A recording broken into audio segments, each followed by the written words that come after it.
जी अस्सलाम वालेकुम वरहमतुल्लाहि वबरकातुहू। जनाब अज माशाल्लाह बड़े दिनों तो बाद जनाब दोस्तों की फरमाइश वास्ते एक बारी फिर जनाब गब्बन पठ लियांदी। जनाब 4 महीने की गब्बन पठ ने बिरा महीना एक लेंदी बच्चे देवन नूं। तो जेड़ा बिरा आंदा ना भी फौजी भाई A+ क्वालिटी चीज़ चाहिए माशाल्लाह A+ क्वालिटी दे विच ही ने। और हाइट बिरा 35 तो 36 इंच गारंटी शुदा दी हाइट है माशाल्लाह। और बिल्कुल कुंडली वाले सिंह भी छोटे छोटे सिंह इसू वाइट अख दे विच कन्ना दी चौड़ाई और लंबाई ज़बरदस्त।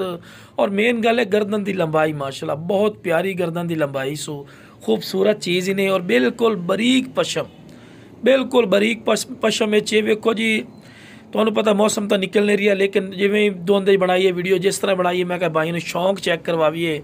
शौक वाली चीज़ ने माशाल्लाह, लंबाई भी ज़बरदस्त बिल्कुल बराबर दा थल्ला। और लो बिरा सुबह हवाना चड्डा भी माशाल्लाह विखाई लो बिरा हवाना चड्डा कितना प्यारा माशाल्लाह मोटे थणा बनती पई ने। अल्लाह खैर कीते 1.5 तो 2 लीटर दुध तुहानू इंशाल्लाह पहले सूए दे विच देसी जिस तरह माशाल्लाह पट दा हवाना चड्डा बन रही है ना। तो मूँह जनाब 2 दंद 4 दंद हो रही है, होई नहीं हो रही है। तो क्वालिटी वाइज नंबर 1 ही ने। तो लो बिरा टोर फिर के भी खा रहे हैं कि कोई लंगड़ी लूली नहीं, सेहतमंद और माशाल्लाह एक्टिव ही नहीं और तंदुरुस्त। यह बिरा हकीकत गल है, मंडी चले जाओ या फार्मर को पता कर ली सुने नाल दी पट घटो घट आपां नूं 80,000 75,000 तो थल्ले गल ही नहीं सुननी। लेकिन बिरा अपना रेट नहीं होना जो बिरा पहले कॉल करसी इंशाल्लाह दी कॉल दी इज्जत ते रिस्पैक्ट करसा है। तो वेखो 2 दंद एक साइड ते 4 दंद होण हो रही है, ठीक है ना। चेक कर लो तसल्ली नाल। बाकी बिरा जे चाहिए स्क्रीन ते